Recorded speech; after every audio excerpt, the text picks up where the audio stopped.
propriétaire de Lac Monza, l'homme politique Silvio Berlusconi a de nouveau fait parler de lui à l'occasion d'une énième frasque de mauvais goût. Hier, Silvio Berlusconi fêtait la fin de l'année autour d'un repas de Noël. Il était accompagné pour l'occasion par les joueurs et équipes du club de Lac Monza, club de football italien, 14e en Serie A.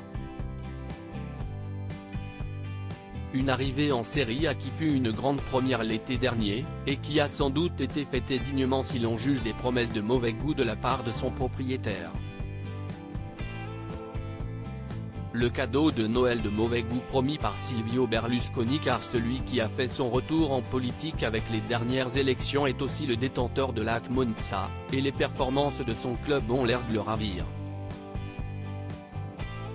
Et durant cette fameuse soirée de Noël, Silvio Berlusconi a voulu motiver ses équipes d'une étonnante manière. Alors qu'elles s'apprêtent à affronter l'AC Milan et la Juventus, nous avons trouvé un bon entraîneur sympathique qui est capable de stimuler nos garçons, a-t-il dit, comme le rapporte BFM Télévision. J'ai aussi donné une motivation supplémentaire aux joueurs et je leur ai dit que si nous battons Milan, la Juve ou un autre grand club, je leur envoie un car plein de prostituées dans le vestiaire.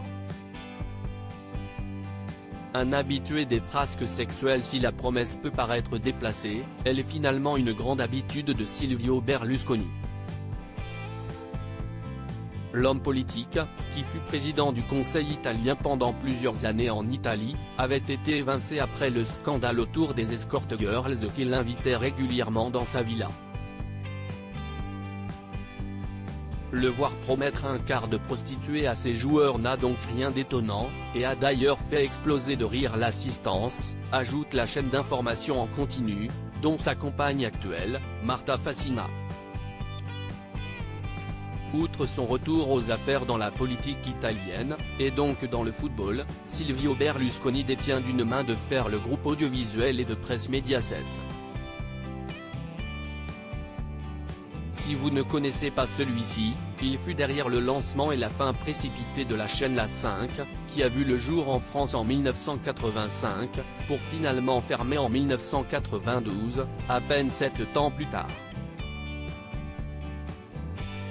À lire aussi. Tu aimes les blondes, les brunes, les Ferrari? Michel Drucker évoque les propositions folles de Silvio Berlusconi.